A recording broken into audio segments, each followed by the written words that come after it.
coronavirus. Y vamos a ver que los coronavirus es una amplia familia de virus.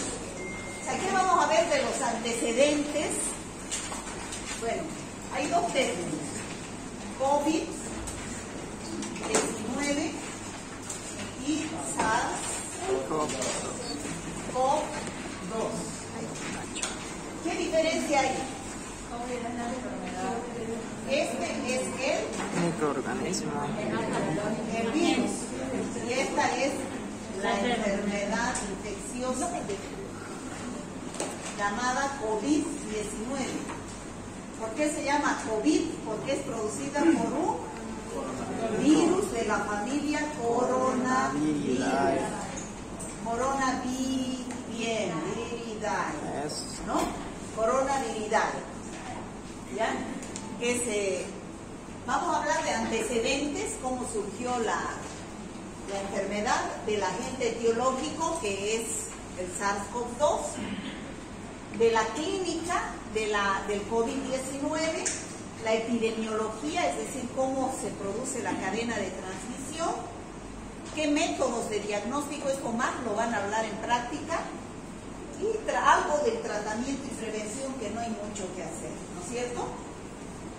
Entonces, entre los antecedentes, ¿qué podemos decir? Todos conocemos que surgió el 31 de diciembre del 2019, por eso se llama también COVID-19, justo el último día del año, ¿no? 31 de diciembre, que se recibió la notificación de 27 personas que presentaban el mismo cuadro clínico, ¿ya? Síndrome respiratorio agudo de etiología desconocida, no sabían qué era, y era en una ciudad de China llamada Wuhan. El cuadro clínico de todos los pacientes era fiebre, algunos presentaban disnea, cambios neumónicos en las radiografías de tórax, o sea, las radiografías presentaban lesiones infiltrativas en ambos pulmones.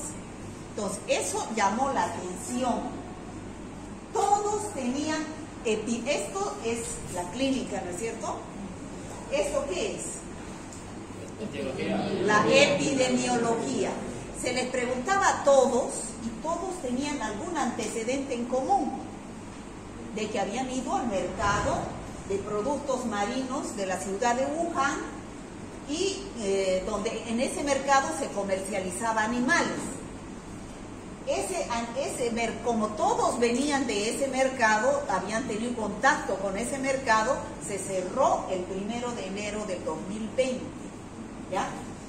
El 7 de enero ya se hizo los estudios de los 27 pacientes e identificaron ya, aislaron ya un nuevo coronavirus. La familia Coronaviridae es un amplio grupo de virus, donde está ahí el virus que produce el resfrío, por ejemplo. Es un coronavirus, ¿no? Los coronavirus siempre han existido, solo que existen diferentes cepas. Ya era un nuevo coronavirus, al que lo llamaron nuevo coronavirus, nCoV, como posible etiología.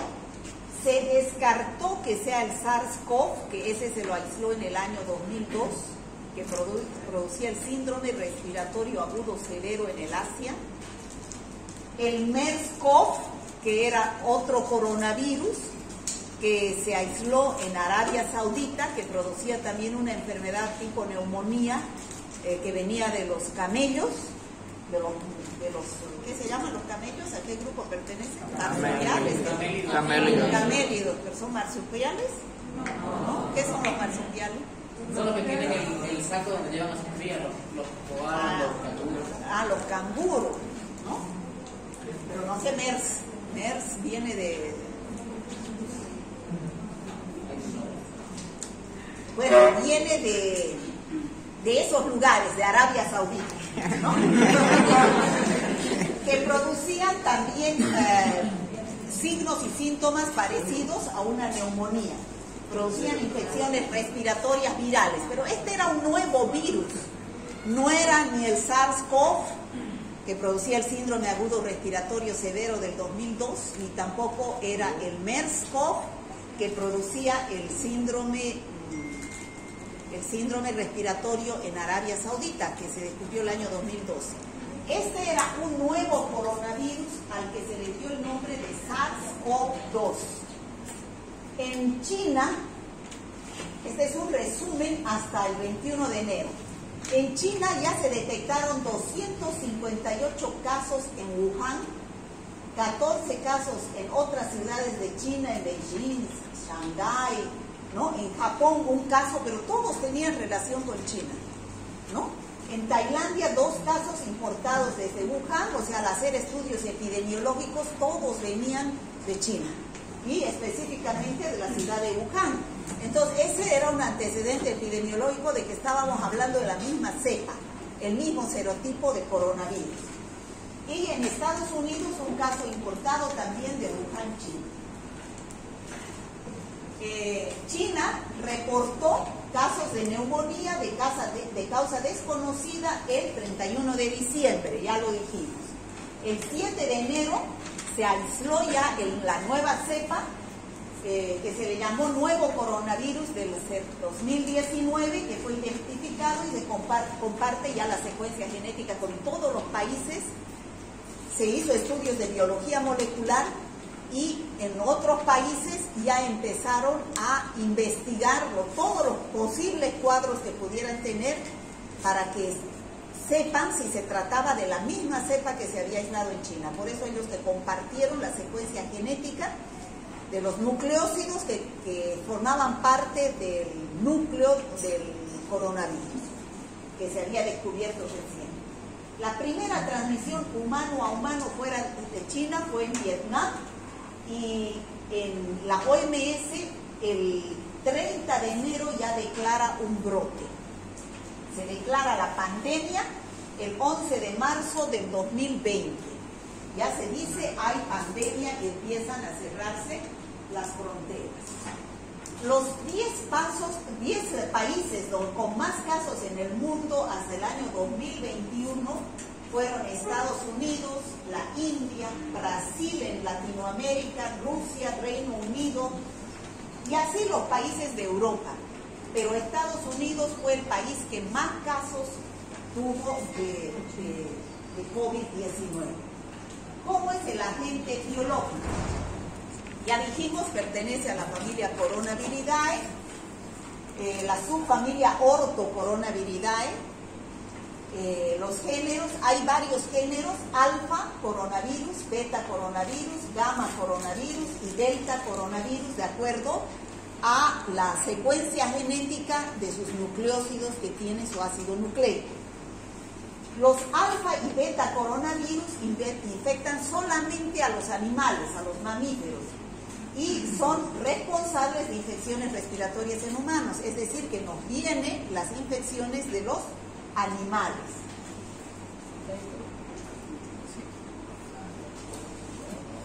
¿Cómo es la estructura del virus?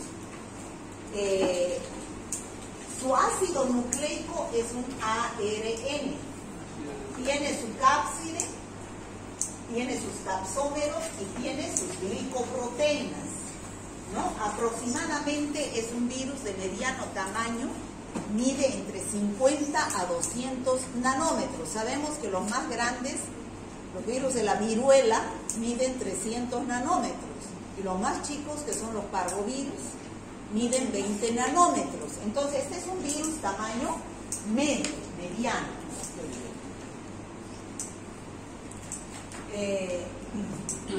Ya dijimos que hay alfa coronavirus, beta coronavirus, gamma coronavirus. Entonces, 4 coronavirus humanos producen síntomas generalmente leves. Y se puede decir que estos son responsables en los humanos de los resfríos o infecciones benignas respiratorias que tenemos. Coronavirus humano OC43, HK1, 229E, NL63, esos producen infecciones con síntomas generalmente leves.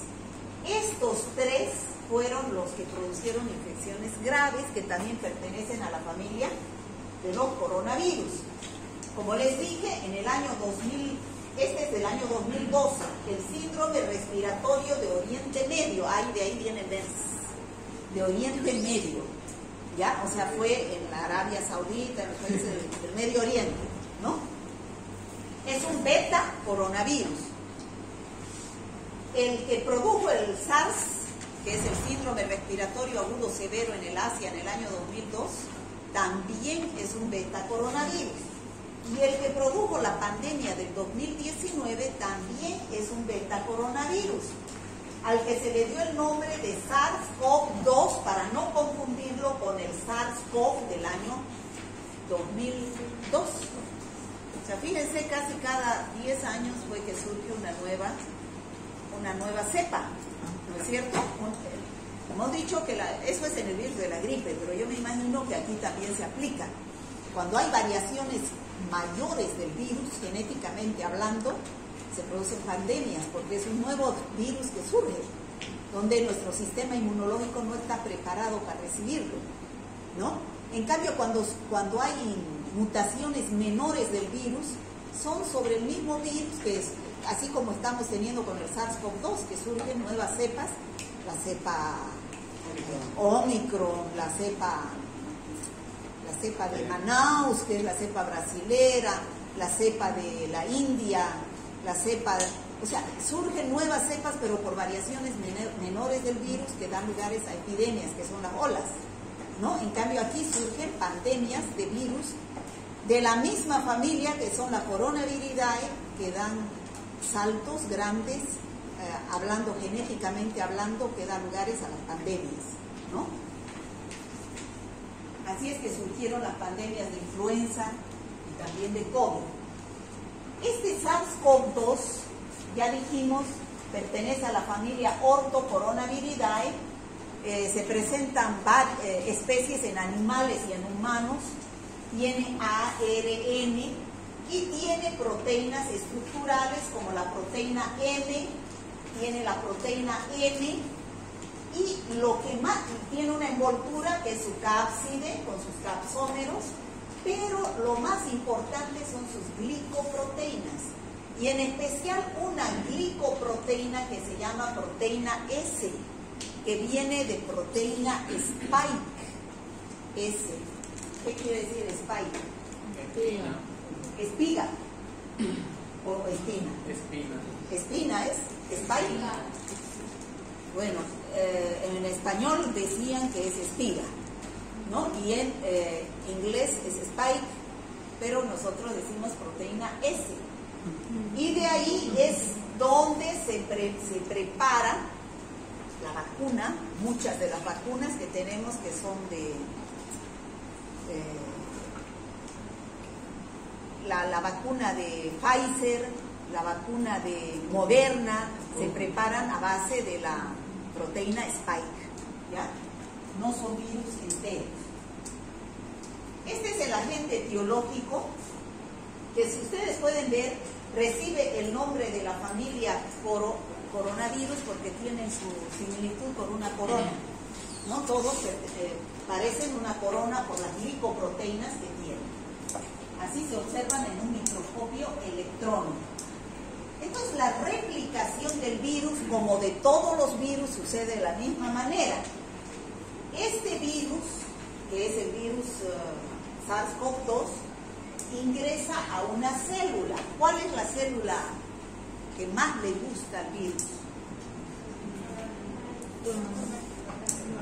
La mucosa respiratoria, ¿no? Ahí es donde produce las infecciones más graves. Y en otros pacientes también tiene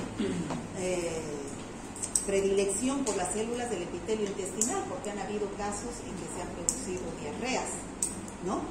Entonces el virus tiene sus receptores a través de la proteína, de la glicoproteína spike, y la célula tiene sus receptores, ECA2 se llama, y ingresa el virus, igual que el VIH, igual que el virus de la rabia, igual que todos los virus, ingresa su ácido nucleico ARN, le da un mensaje genético a la célula para que empiece a replicar sus constituyentes, que son los ácidos nucleicos con su cápside, que en un momento se ensamblan y generan nuevos virus, ¿no? Todos los procesos de replicación a diferencia del VIH, que tiene que haber una transcripción de ARN a ADN, son iguales, ¿no? Bueno, ya sabemos por qué se llama coronavirus. Co, porque parece una corona. Vi, porque es un virus. Y la D por disease. ¿Qué es disease? Enfermedad. Enfermedad, ¿no? En inglés. El número 19 corresponde, porque surgió en el año 2019. De ahí viene el nombre de COVID-19, es el nombre de la enfermedad. Y SARS-CoV tiene síndrome respiratorio agudo severo producido por un coronavirus, pero número 2, porque el SARS-CoV es solamente de la epidemia del SARS, ¿no es cierto? No es del COVID-19. Bueno, ¿cómo es la clínica de la enfermedad? Ustedes saben que al inicio toda infección viral se presenta con fiebre, mialgias, artralgias, tos, pero este tenía una particularidad. Las primeras cepas producían pérdida del olfato y del gusto, ¿no es cierto? Ya las últimas cepas ya no producían esa sintomatología, ya era más dificultad respiratoria, ya eran otros signos y síntomas, dependiendo del paciente. Pero, en resumen, podemos decir, el 81% de los casos son asintomáticos o leves. Yo no puedo decir nunca tuve COVID si no me he hecho un análisis. ¿Ya? Si no me he hecho un análisis, no puedo decir nunca tuve COVID, porque la mayoría caen como un resfrío o como nada. ¿Ya? Sin embargo, si me hacen la prueba, estoy positiva, ¿no? Lo que le ha pasado a Angélica Sosa, ¿no? El otro día. ¿Han visto o no han visto? Bueno, le hicieron para todo paciente, para entrar a un hospital, le hacen la prueba de antígeno, sin que ella tenga signos, porque ella tuvo un problema de corazón, no sé de qué tuvo en su audiencia. Se puso mal, entonces la tuvieron que internar, pero para entrar al hospital le hicieron la prueba de COVID y dio positiva y no tenía ningún signo ni síntoma de COVID, ¿no? Entonces, la mayoría, 81%, caen aquí, asintomáticos o su barbijo. ¿Usted, niña, su barbijo? No, fuera. No, aquí es con barbijo, chicos. Si yo me saco el barbijo es para que yo no tenga que estar gritando tanto y ustedes me puedan entender. Doctora, ¿ya? Ni por nexo epidemiológico no puedo decir que tuve COVID. ¿Qué cosa? Usted mencionaba otra clase que por nexo epidemiológico ya podríamos decir que tiene COVID. Claro, pero si yo tengo a alguien cercano que se haya hecho el análisis y que haya dado positivo, eso es nexo epidemiológico, ¿ya? Si yo, por ejemplo, vivo con mi hermano tiene signos y síntomas, se ha hecho la prueba de COVID, le ha dado positivo, y yo empiezo a tener los mismos signos y síntomas, por nexo epidemiológico yo puedo ser COVID. Por nexo epidemiológico en una epidemia, ¿ya? Pero si es que algún contacto cercano se ha hecho el análisis y es COVID positivo, pero así nomás no se puede hacer. 14% caen dentro de los severos. Estos necesitan internación porque empiezan ya a saturar menos el oxígeno. ¿Conocen ustedes la pruebita, la maquinita esa que hace el oxímetro, no? Sí. Entonces, a estos pacientes que dan positivo hay que controlarles la saturación de oxígeno. Lo normal en nuestra ciudad, que está a 400 metros sobre el nivel del mar, es de 92 para arriba, 95 para arriba debería ser, ¿no es cierto? Pero si va bajando,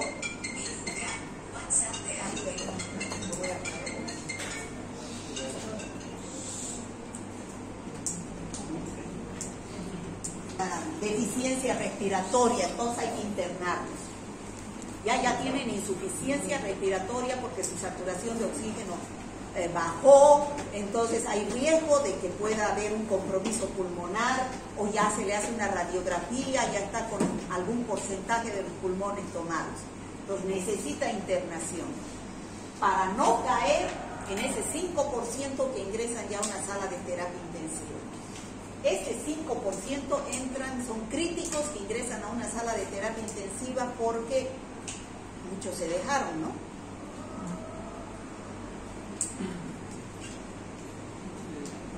Entonces ya esos pacientes ya tienen neumonía, ya se tiene que adosar a un respirador mecánico, y ustedes saben el riesgo de las infecciones, de las sobreinfecciones bacterianas en un paciente que tiene un procedimiento invasivo, ¿no es cierto? Como es el respirador mecánico, las infecciones intrahospitalarias o asociadas a servicios de salud, ¿no? Entonces los pacientes que están en terapia intensiva ya no tienen COVID, lo que tienen es una neumonía por una sobreinfección bacteriana, ¿ya? ¿No? Entonces eso es lo grave de los pacientes que ya están en una sala de terapia intensiva. Entonces, ¿cuáles son las causas de muerte por COVID? Neumonía, insuficiencia respiratoria porque se acumula el líquido en los pulmones pierden esa capacidad de funcionar, una sepsis, eso no es por virus, es por bacterias, ¿no? Porque ustedes saben que la sepsis lleva a una falla multiorgánica porque hay una tormenta de citoquinas que se desencadena, ¿no? Hay insuficiencia renal, o sea, hay una falla multiorgánica y el paciente muere al final por una infección intravascular, se forman coágulos que impiden una buena circulación y el paciente muere en una sala de terapia intensiva, ¿no? Pero ya eso es cuando ya tiene que estar con los pulmones bien comprometidos y tiene una sobreinfección bacteriana que se complica con una sepsis.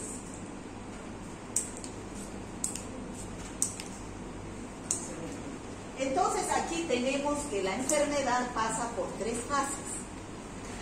La primera fase es la fase viral, donde el virus está en la sangre. En la primera fase está en función de los días de la evolución. Pasa por 3 fases. La infección temprana, el virus está en la sangre. Entonces, ¿qué pruebas puedo pedir yo ahí? PCR, que son pruebas directas, ¿no? PCR y antígeno, la prueba de antígeno nasofaringeo, ¿no? Sacarme una muestra y hacer el antígeno nasofaringeo. En la fase pulmonar ya hay formación de anticuerpos, IgM, y se van formando las IgG. Ya en la fase inflamatoria puede haber IgM y las IgG se pueden mantener 2, 3, 4, 5, 6 meses en algunos casos, ¿ya? Si es que el paciente sobrevive.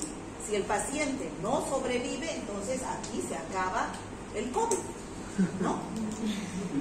Entonces, ¿cuáles son los signos y síntomas de un paciente en las diferentes etapas? En la primera etapa, cuando tiene síntomas, que hemos dicho que el 82% o tiene síntomas leves o no tiene nada, fiebre, tos seca, cefalea, pérdida del gusto, del olfato, lesiones en la piel, pueden aparecer petequias, exantema, conjuntivitis, o sea, es sumamente inespecífico, es un cuadro prodrómico. En la etapa de pandemia, de epidemia, pandemia que teníamos, a todo el mundo que estaba tosiendo ya decíamos es COVID, y hasta ahora queda ese estigma, ¿no? Aquí si yo tuviera tos ni viniera yo a hablar aquí con ustedes, ¿no? Entonces, ¿por qué? Porque hasta que no me haga una prueba no puedo saber si no tengo. Entonces, ahí totalmente inespecífico en ese periodo prodrómico. A no ser que hagamos en ese periodo, como es epidemia de COVID, que hagamos una PCR con una prueba de antígeno. Ahí da positivo y podemos detectar, ¿no? Y ese paciente transmite la infección, es donde más infeccioso es el paciente en esa etapa. La fase pulmonar, aquí ya están tomados los pulmones. Hay dificultad para respirar, por eso es que se produce la hipoxia, baja la saturación de oxígeno y el paciente tiene que internarse, ¿no?, a recibir un tratamiento adecuado. En la fase 3 ya hay la tormenta de citoquinas, un proceso inflamatorio, hay coagulopatías, inflamación, distrés respiratorio, shock, ya entra el paciente en una falla multiorgánica, sepsis y muere, ¿no? Hay pacientes que salen, pero hay pacientes que no. ¿Cómo es la epidemiología de la infección? Ya saben ustedes, la transmisión en nuestro medio es de persona a persona. ¿A través de qué? De las gotitas que fluyen, que son las que salen por las secreciones respiratorias y contaminan el ambiente. Pero es un virus tan pequeño y pesado que avanza 1 metro a 1 metro y cae. O sea que por eso dicen la distancia debe ser 1,5 metros a 2. Porque dice que a 2 metros ya el virus no llega, ¿no? O sea, cae, porque es pesado. A través de las gotitas que se producen cuando una persona tose, estornuda o habla. Las personas asintomáticas pueden transmitir también la enfermedad. ¿Cómo hago el diagnóstico de laboratorio?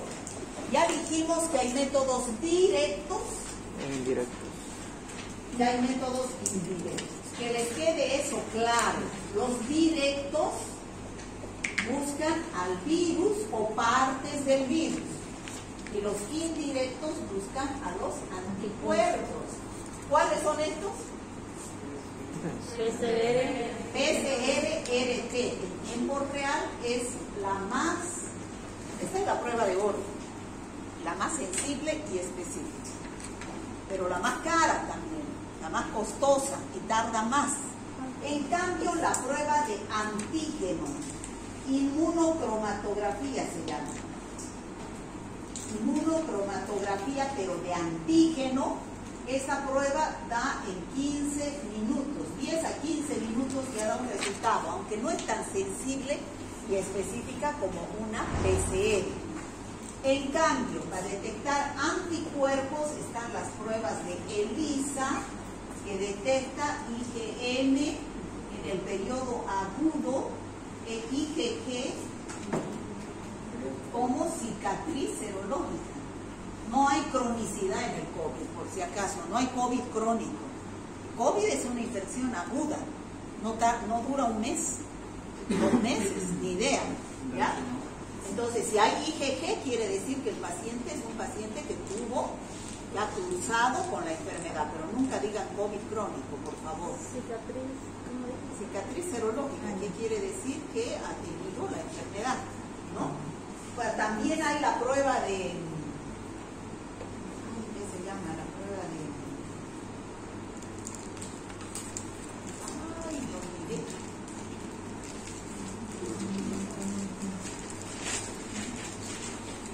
Me voy a acordar ahorita. La otra prueba que se utiliza para detectar, ¿qué? Inmunocromatografía. Hay también la inmunocromatografía para detectar anticuerpos, pero no es eso. Ay, será la punta de mi lengua. Inmunocromatografía también para detectar IgM e IgG. Esta es la prueba rápida de antígeno. ¿Cómo? Prueba rápida de Antígeno y el otro es anticuerpo. Hay de antígeno y también hay de anticuerpos. Eso sí. En esta, ¿cuál será la muestra? ¿Cuál es la muestra? ¿Qué muestra nos tiene que sacar para detectar antígeno? ¿Ah? Hisopado nasal o nasofaringio. Y en esta, ¿qué muestra nos tiene que tomar para detectar anticuerpos? Sangre es diferente. Al inicio, fíjense, tan poco conocimiento teníamos de la enfermedad que solamente había esta prueba. Solamente había esta prueba. Sí. Y todo el mundo se compraba esta prueba y iba hasta en motos porque no podían dar, ¿no?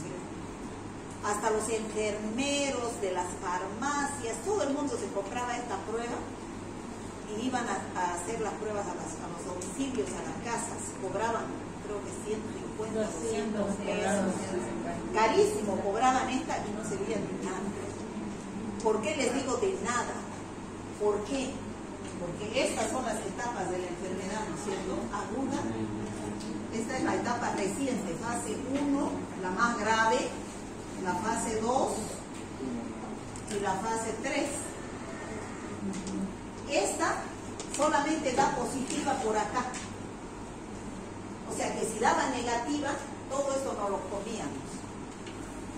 Eran falsos negativos. Muchos de esos eran falsos negativos. ¿Por qué? Porque el paciente estaba con tos, estaba con falta no, que estaba con falta del... Ay, no se me salen las palabras, del gusto, del olfato, y les daba la prueba negativa. Pero era negativo y decían felices, no tienen COVID, ya negativo, decían. El paciente estaba botando los virus por todos lados, solo que no tenía bueno, ¿no? Entonces, fíjense cómo de mal se manejó, inclusive cuando a mí el año pasado, miren, yo me fracturé mi pie derecho.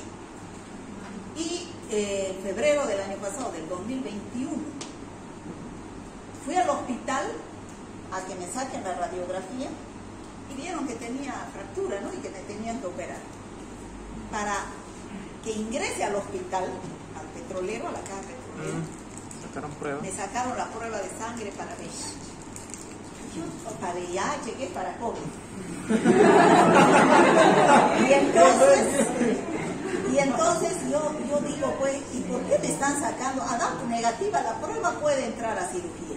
A todo el mundo le piden la prueba para entrar al hospital. La de sangre sacaban todavía. Yo digo, ¿y por qué piden esa prueba? Me dicen, porque si le sale positiva no la podemos operar. Por el temor. Exacto. Qué mala, ¿no? Qué mala interpretación de las pruebas. Deberían hacerme esta, buscando antígeno, no buscando anticuerpos. ¿O no? ¿Qué dicen ustedes? ¿Sí o no? ¿Me entiendo? ¿Me dejo entender o no? Sí, sí, sí. ¿No? ¿Usted no entiende? ¿Por qué dice no entonces? Se le salió. Bueno, no podemos diferenciar la COVID-19 de otras patologías que cursan con síndromes gripales solamente por la clínica. ¿Eso les queda claro? Sí, sí. Muy por la claro. clínica solamente es totalmente inespecífico. Prodrómico. ¿No? Todos presentan el mismo periodo prodrómico. Solamente que por epidemiología, cuando hay pandemia y presentan los mismos signos y síntomas, decimos es COVID, ¿no? En épocas de pandemia debemos considerar la posibilidad de COVID en todo paciente que tiene fiebre y síntomas respiratorios altos o bajos. Todo el mundo que tosía se decía es COVID. Bueno, el diagnóstico es clínico epidemiológico, o sea, un paciente con clínica y epidemiología compatible, por ejemplo, tuvo contacto con los últimos 6 a 7 días con un paciente que es portador del SARS-CoV-2, se considera positivo, ¿no? Con clínica y epidemiología. Ahora, la confirmación del agente etiológico de COVID, de la COVID se dice, a mí me suena medio raro, pero así está la bibliografía, la COVID se dice. El virus SARS-CoV-2 solo puede ser identificado mediante el laboratorio. La enfermedad. Es que eso quiere decir que es la enfermedad. No, la COVID. Sí. La COVID se dice, sí. Los ensayos disponibles actualmente se clasifican en 2 grupos, los directos y los indirectos. Los directos son los que detectan el virus y los indirectos los anticuerpos IgG e IgM, que ya lo vimos. Sigo pensando yo en la otra prueba de que se hace en los laboratorios. A googlearlo.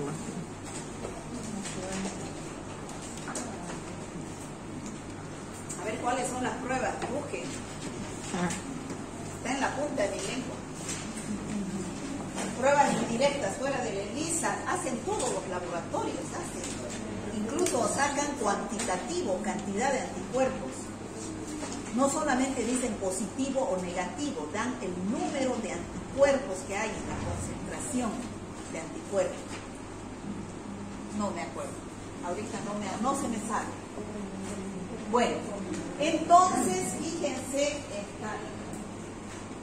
fíjense, aquí están los tipos de test para el diagnóstico. ARN. Nosotros podemos detectar el ARN a través de una prueba de PCR. ¿Ya? El ARN en las primeras etapas de la enfermedad. Se dice que la primera semana el test de PCR va a dar positivo y que una persona puede contagiar. La primera semana. Después, hay algunos pacientes que han seguido dando la segunda, tercera, cuarta semana, han seguido dando PCR positiva. El primer caso que tuvimos en Santa Cruz, de esa señora que llegó de Italia, por hacer un churrasco, lo que perdió el virus, ¿no? Pero esa señora la han tenido súper bien atendida en un centro de salud y hasta los 50 días seguía dando positivo y positivo y positivo. Y no la querían soltar porque iba a contagiar a otro, ¿no es cierto? Pero como no conocíamos la enfermedad, se dice que solo la primera semana da la PCR positiva y uno puede contagiar. Después de la primera semana puede seguir dando la PCR positivo, pero ¿qué es lo que se detecta? Restos del virus. Por eso da positivo. Pero ya no con capacidad de contagiar. Ya no con capacidad de contagiar. Ahora, para diagnóstico ya hemos dicho pruebas de antígeno, que son las inmunocromatografías, que ahorita vamos a ver, y también donde la muestra es hisopado nasofaríngeo, y la de anticuerpo donde la muestra es sangre, ¿no? Bueno, y los test rápidos, que hay también de antígeno y hay de anticuerpo. Esta es la prueba de ELISA, y esta prueba de antígeno es la prueba de hisopado nasofaríngeo. ¿Cómo se toma la muestra? Ya todos saben, se mete el hisopo, no hay que poner la cabeza así, por si acaso, la cabeza recta y entra a la parte nasofaríngea. Se toma la muestra, no así, en forma recta, y se saca la muestra, se coloca en un medio de transporte para virus, o si se va a hacer la PCR, o si no se coloca directamente en la la solución buffer, en un tubito con solución buffer, donde se va a diluir la secreción y se va directamente a la prueba rápida y se coloca acá una gotita o dos gotitas, ¿no es cierto? Bueno, ¿qué es lo que hace la PCR? Amplifica los ácidos nucleicos de su ARN a través de la reacción en cadena de la polimerasa. Esa es la prueba más sensible y específica. La serología, ¿qué es lo que hace? Detecta los anticuerpos, IgM e IgG, pero de sangre. El test rápido, que es el que les digo esto, hay de antígenos y hay de anticuerpos. Ambos se llaman inmunocromatografía. Prueba de quimioluminescencia. Quimioluminescencia, CLIA. Exactamente, muchas gracias. Cuantificación de anticuerpos. Exactamente, CLIA se llama. Quimioluminescencia. Son pruebas cuantitativas, ambas.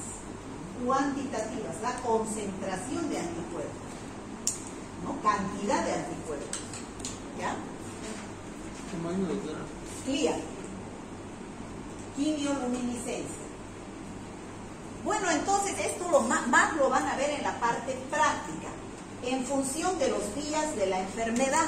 Se considera en un paciente normal, ustedes saben que no todo es exacto en medicina, entonces 28 días, ¿ya? El día cero, fíjense, hay un periodo asintomático, que son los primeros 5 días, desde que ingresa el virus. A partir del día 5 hay el inicio de los síntomas, que puede ser hasta el día 14, que es el periodo de incubación, ¿no es cierto? De 5 a 14 días se dice que es el periodo de incubación, que puede aparecer el día 5, el día 6, pueden aparecer los síntomas. Y entonces, en este inicio de los síntomas, empieza aquí se puede detectar por forma directa el antígeno nasal y también la PCR, más a partir del día 5.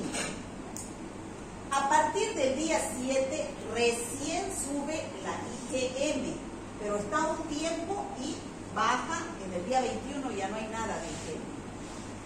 La IgG a partir del día 14 empieza a subir, se mantiene en algunos pacientes 2 meses, 3 meses, 4 meses, eso está en estudio, ¿no? Todavía no hay estudios que digan cuánto tiempo se mantienen los pacientes con IgG, porque estas IgG, ¿qué son? ¿Buenas o malas? Buenas. Son buenas, es inmunidad natural, mucho mejor de la que despierta una vacuna, porque son anticuerpos específicos al ingreso de todo un virus. En cambio, la vacuna son antígenos que nos inyectan de partes del virus. Bueno, vamos a ver que hay diferentes tipos de vacunas, ¿no? Hechas de diferente metodología, de diferentes técnicas. Entonces, fíjense qué es lo que nos hacían a nosotros. Nos tomaban la muestra de sangre cuando estábamos con síntomas. ¿Había ahí IgM, IgG? No hay nada. Entonces, los falsos negativos que se ponían y que decían no tienen la enfermedad, y la gente que se ha enriquecido haciendo esas pruebas, ¿no? Bueno, esa es la prueba de la esto es lo que quiero que vean. Estas son las pruebas rápidas que se llaman inmunocromatografía. ¿Los conocen? Esto hemos hablado en VIH, hemos hablado, ahí también se hace para hepatitis, se hace para Helicobacter pylori, se hace para Chagas, se hace para toxo, se llaman inmunocromatografía, hay para todas las enfermedades, hasta para prueba de embarazo. Sí, así se hace. Son los taquitos, decimos nosotros, ¿no? Bueno, pero cada uno de estos es específico para una enfermedad. O sea, tiene inmunocromatografía para Chagas. Ustedes lo que deben pedir como médicos es de acuerdo a la enfermedad que están sospechando. Si quiere investigar COVID, inmunocromatografía para COVID. Test de antígeno o test de anticuerpos, lo que ustedes piensen de acuerdo a qué etapa de la enfermedad está el paciente. ¿No es cierto? Entonces, fíjense, a ver, este es una tira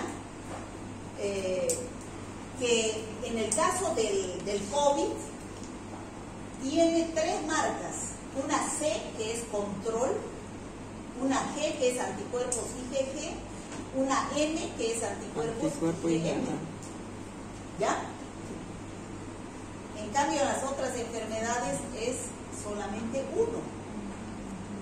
No sé para Chagas y todo eso, no hago hace años, no sé. Pero en este hay 3. En COVID, en VIH solo hay 2. ¿Ya?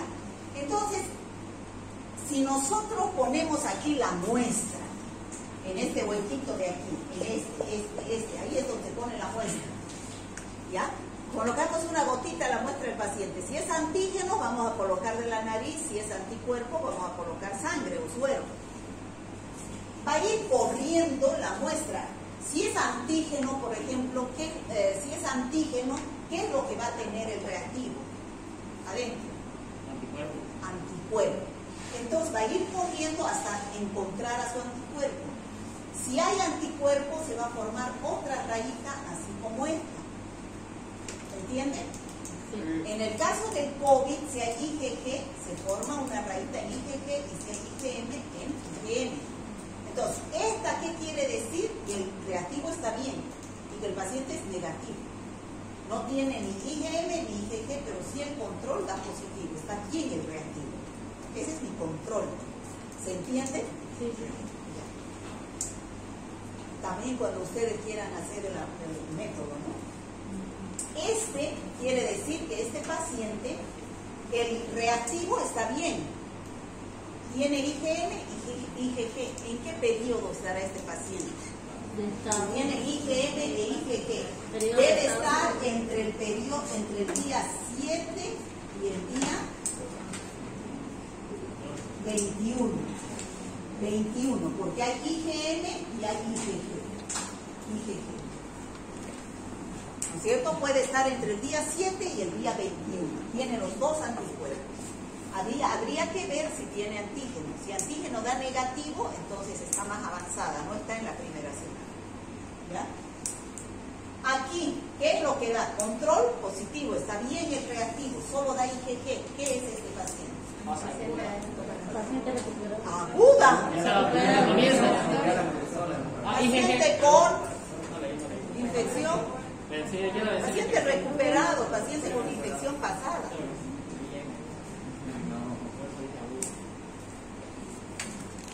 ¿Está claro? Sí. Aquí da el control, también, solamente da IgM. ¿En qué día estará este paciente? Está en la fase reciente, ¿no es cierto? Entre el día 7 y el día 10, 11, 12, porque IgG no aparece todavía. ¿Sí? Ahora, aquí, por ejemplo, estos tres, ¿estarán bien? No. No, el control no marca. No marca. Cualquier cosa, esto no lo debo leer si quiere, está mal el reactivo, no sirve. ¿Ya? ¿Está claro, chicos? Sí. Bueno, es lo mismo acá. Las tres fases de la enfermedad, ya saben que acá, desde el día 7 hasta el día 5, yo detecto virus. Ya sea por método del PCR o de la inmunocromatografía de antígeno directo. A partir de aquí ya puedo detectar, del día 7 ya detecto anticuerpos, ¿no? IgM e IgG. Los primeros en aparecer IgM y los últimos IgG. Entonces ustedes, lo que ya hemos visto, si la PCR da negativo, IgM negativo, IgG negativo, ¿qué es ese paciente? Negativo. Negativo. No da ni métodos, no está en ninguna fase. No es COVID. Ahora, periodo de ventana. ¿Qué significa periodo de ventana? Aquí volvemos a hablar periodo de ventana. El paciente está infectado, pero no hay anticuerpos. Eso era el periodo de ventana donde nos hacían. Nos hacían en esta fase y nos querían buscar anticuerpos. ¿No? Ese es periodo de ventana. Negativo los anticuerpos, pero el paciente tiene antígeno. Fase temprana de la infección. PCR y IgM con IgG negativo.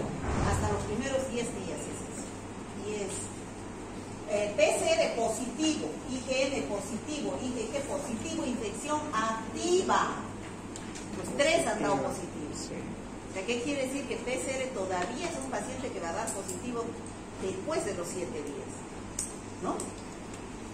IgM sigue positivo y IgG ya ha dado positivo.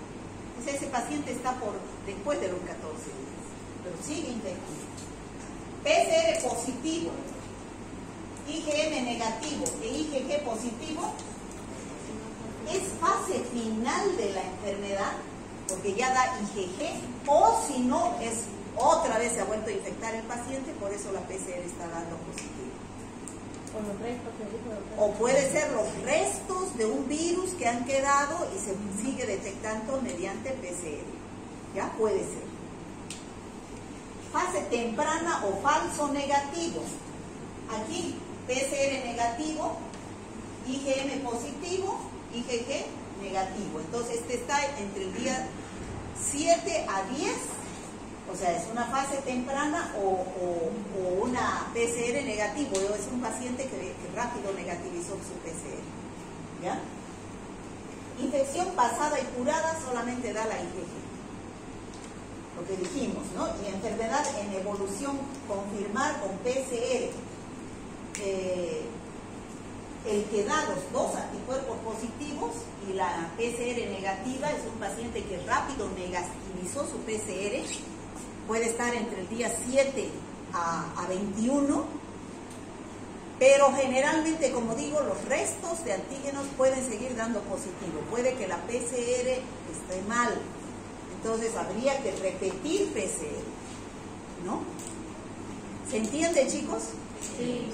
Esa es la interpretación. Si se han fijado en todas las infecciones virales, es muy importante los días de la enfermedad. ¿Cuántos días han pasado en dengue, en HIV, en hepatitis, en COVID, en todas esas? los días de la enfermedad, importantísimo, ¿no? Ahora, el tratamiento es un virus, tratamiento sintomático, se trata con todo, pero no hay evidencia científica de qué sirve, ¿no? ¿Qué se llama? Había el Remdesivir, que es un antiviral que se utilizó para el ébola, creo que se utilizó, ¿no? El Remdesivir, pero como no había con qué más, se vio que tenía, se han hecho estudios clínicos, creo que yo tengo uno acá. Aquí está, se hizo un tratamiento con Remdesivir en Estados Unidos, o sea, un ensayo clínico. Un ensayo clínico es donde a la mitad de los pacientes se pone la droga que estoy investigando y a la otra mitad le pongo un placebo. ¿Qué es placebo? Que simula un medicamento. ¿Ah? ¿Qué es placebo, sabe? Sí, pero No sabe. no como Placebo es algo que no es nada. Me tomo Sin acción. un paracetamol. farmacológica. Sin acción farmacológica. Eso, sin acción farmacológica, exactamente, eso es placebo. ¿Ya? Entonces, ¿qué es lo que una pastilla de maicena puede ser? ¿No? Entonces, se vio cómo estaban respondiendo los pacientes que se les dio Remdesivir y cómo evolucionaban los pacientes que se les dio el placebo, ¿no? Y entonces, a los 15 días, con el placebo se vio que la tasa de mortalidad era el 11.6% de los pacientes que no recibieron el Remdesivir. Y en los que recibieron el Remdesivir era el 8%, pero no había mucha diferencia, ¿no? Sí. Entonces, por esos estudios que disminuía la tasa de mortalidad, se empezó a dar Remdesivir. Y el Remdesivir, no sé si ustedes se acuerdan, cómo buscaba a la gente desesperada. Han llegado a vender hasta en 2.500 cada ampolla, ¿no? Iba la gente desesperada a traer hasta la frontera con la Argentina, iban a traer las ampollas para poder hacer el tratamiento. Bueno, el tratamiento es sintomático, con antigripales, ibuprofeno, vitamina C, aspirina, ¿no? Vitamina D, zinc para aumentar las defensas, o sea, todo tratamiento sintomático, ¿no? Y al principio ustedes saben que se daba el plasma, todo el mundo pedía plasma. ¿Qué es el plasma? De personas que, si yo me he enfermado de que COVID, cursaron la enfermedad. entonces ya cuando me recupero, ¿qué es lo que tengo? Anticuerpos IgG, ¿no es cierto? Y entonces me sacaban sangre y esa sangre, separaban el plasma y ese plasma ponían a los pacientes, o sea, supuestamente estaban poniendo anticuerpos IgG. Inmunidad como una sueroterapia, ¿no? Como poner una antitoxina, pero no es toxina, sino un anticuerpo. Como de la rabia. Como de la rabia, el Eso suero mismo. antirrábico, así sería el suero anticovid, pero se vio que no, ya no se usa en los otros países. Eso se utilizó en la primera ola. Segunda, tercera, cuarta, quinta ola ya no han escuchado hablar de plasma, Sí, o han sí. escuchado hablar. Podía provocar a reacción al que se lo transfusionaban, podía reaccionar el paciente con el Sí, plasma. claro. ¿No? O sea, ya no se vio que no había ninguna mejoría, entonces ya no se dio plasma. Inclusive se llegó a dar ¿qué se llama para los bichos? Ivermectina. La ivermectina en Australia, ¿por qué se dio ivermectina? Porque en Australia se hizo un experimento en el laboratorio y vieron que el virus del COVID no crecía en el laboratorio con una dosis de ivermectina, pero no se podían dar esas grandes dosis en los humanos porque eran tóxicas, pues. Lo que se da en las tabletas es una dosis mínima que no llega a nada, ¿no? Todo el mundo tomaba ivermectina a 6 tabletas en un día, y 6 en otro, y 6 los 3, así recetaban. El dióxido de cloro. Así recetaban. Ah, no, dióxido de cloro, ¿qué? Y el óxido de cloro, de verdad, también se popularizó rapidísimo. Y especialmente en Sudamérica, en los demás lugares no, aquí se dejó. Pero no hay evidencia científica. Pero se hizo famoso. Nadie prueba científicamente la acción del dióxido de cloro. O hay estudios. Pero las personas en su desesperación recurrían a Simulaba. Todo hacían las personas en su Cierto, desesperación. claro. Todo. Bueno, pero sabemos que lo mejor es la prevención. Y la prevención de toda enfermedad es lavado de manos. Medidas ¿Por de qué? seguridad. ¿Dónde está el virus, chicos? En las secreciones respiratorias. Si yo me agarro acá, estoy sacando el virus y estoy contaminando mi mano con virus. Voy y agarro esto. Y le digo, a ver, pase a la pizarra. ¿Qué va a pasar con su mano de ella? Se va a contaminar. Va a agarrar los pasar virus, los porque virus. aquí yo estoy dejando los virus. O voy a ir a cerrar la puerta. ¿Dónde voy a dejar los virus? En la puerta. En la puerta. Ella en su mano agarra los virus y se agarra la nariz y hace y lo deja los virus por acá y lo respira. ¿No? Entonces, lo más importante es el lavado de manos, evitar contactos cercanos, 1,5 metros entre, porque eso ya hemos dicho, ¿no? Que el virus no avanza mucho con otros virus respiratorios. Por ejemplo, el de la tuberculosis, la bacteria de la tuberculosis, hay que estar más separados todavía porque el virus, la bacteria avanza mucho más lejos. Usar barbijo, que es una barrera, ¿no? Bueno, higiene, uso de barbijo, distancia social, uso de guantes, las recomendaciones de los viajes. La verdad es que yo en mi viaje perdí el miedo. Porque yo, aquí en el avión todo el mundo embarbijado de miedo, ¿no? Pero usted llega allá a Europa, nadie usa barbijo. Nadie le obliga a usar para nada barbijo. en el Vaticano, ¿no? Ni en el Vaticano, ni en ningún lado, no se usa barbijo. Entonces, ¿Por qué? porque ellos dicen que ya tiene que ser como una gripe, ¿no? Tienen que aprender a convivir con enfermedades. Hay que aprender a convivir con la enfermedad, pero ¿saben qué? Yo les digo una cosa, cuando yo fui a Japón hace años, La foto es. pero yo veía en los trenes, por ejemplo, hace años, cuando yo hice mi especialidad en el Japón. Bueno, y cuando yo veía en los trenes, los japoneses se ponían barbijo. Entonces ya nosotros asustados, porque fuimos becados, ¿no? Asustados decían, es que tienen tuberculosis, ¿por qué usan barbijo? Pero el japonés es tan educado que ante cualquier infección respiratoria que tienen se ponen barbijo. Hace años, miren cuántos años, ¿no? Es gente tan educada que usa el barbijo. Y debe ser lo mismo ahora, ¿no? ¿Qué decir? Por eso Bueno, que no- las vacunas, chicos. Las vacunas surgieron, ustedes dicen rápidamente, pero también hay vacunas que surgieron como en el influenza rápidamente, el H1N1. Estas vacunas se han venido estudiando desde el MERS, desde el SARS, entonces se han complementado los estudios y además que era urgente, ¿no? Que surja una vacuna. Además que les convenía a la empresa farmacéutica de producir las vacunas, les iba a rentar altísima plata, ¿no? Entonces surgieron las vacunas, ¿no? Cada vacuna está hecha de diferente, esto sí exigen en Europa, el carnet de vacunación. Esto sí, no dejan El subir esquema de- a los aviones si no tienen el carnet de vacunación, no dejan, para nada, tiene que estar vacunado, ¿no? Cada vacuna es hecha de diferente forma.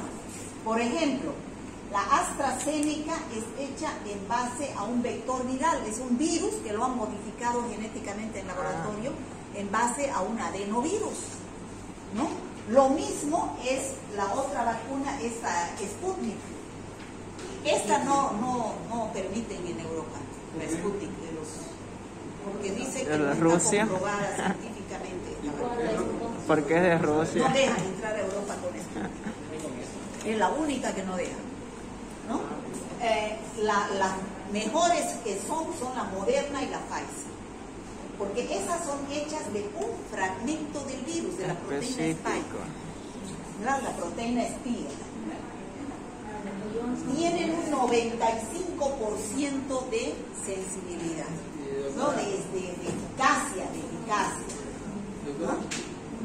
Y bueno, y además por las condiciones en las que se almacenan, ¿no? La Moderna a menos 20 grados, la Pfizer a menos 70 grados, la AstraZeneca se llevó al campo porque se la podía mantener en un refrigerador, ¿no? Igual que la Sputnik. La Johnson es de vector viral también, es lo mismo que la pero está aprobada es una dosis única, pero ¿cuándo se han puesto, chicos? La Sinopharm tampoco no. La Sinopharm es virus enterito, virus inactivo, es la metodología clásica la Sinopharm, es como las otras vacunas. La Sinopharm dicen que es más del 80%, ¿no? Más del 80%, pero hay que ponerse las dosis, pues ustedes si se hacen, hay unas pruebas, a ver, atiéndame por favor, que dice que están haciendo acá, no sé si estarán haciendo, anticuerpos neutralizantes se llaman. Esas pruebas es para ver si todavía quedan restos de anticuerpos que formaron las vacunas. Entonces, eso me dice a mí si yo necesito una nueva dosis, pero está probado que las vacunas solamente son 270 días. ¿Cuántos meses es eso? 6, 9 meses. A Europa la última dosis no tiene que tener más de 270 días, ¿no? O sea que hay que ponerse. Yo me he hecho poner 5 dosis. 5 dosis me he hecho poner. Y cada que pueda me hago poner. Claro, chicos, la vacuna no hace daño, la vacuna está comprobada, desde que éramos así nos han vacunado, ¿no? ¿Por qué surgen nuevas cepas? Yo le escuché al doctor, al infectólogo de acá, que es Saavedra, el otro día ha hablado en la televisión, lo he escuchado, que la sexta ola se espera en enero, no, a mediados de enero, después de las fiestas. Después de Navidad. Después de Navidad, Año Nuevo, ¿qué es? ¿Por qué se espera en enero? Bueno, ¿por qué en Europa le han perdido el miedo? Porque toda la gente es vacunada. Han alcanzado porcentajes de 80-90% de vacunados. Por eso es que han perdido el miedo y están conviviendo con la enfermedad. El problema es aquí, que hay gente que no se vacuna y entonces el virus ingresa a esa gente que no se vacuna y tiene la mayor posibilidad de muta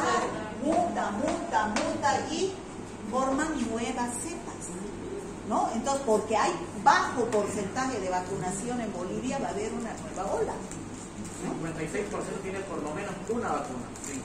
56%. Imagínense, una vacuna el 56%, es pues bajísimo.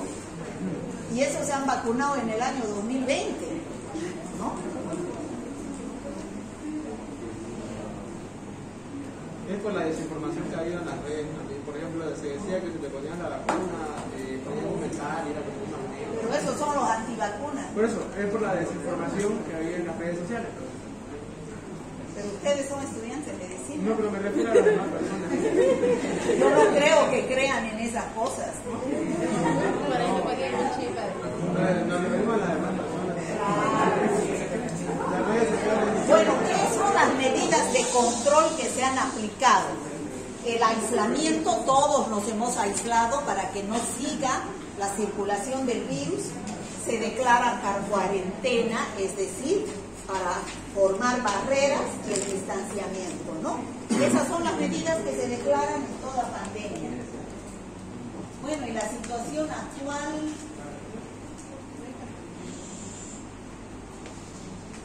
Bueno, no está actualizado. Tasa de letalidad. Yo tengo unos datos aquí, sí, decir. ¿Tiene? A ver, los más actuales debe tener uno.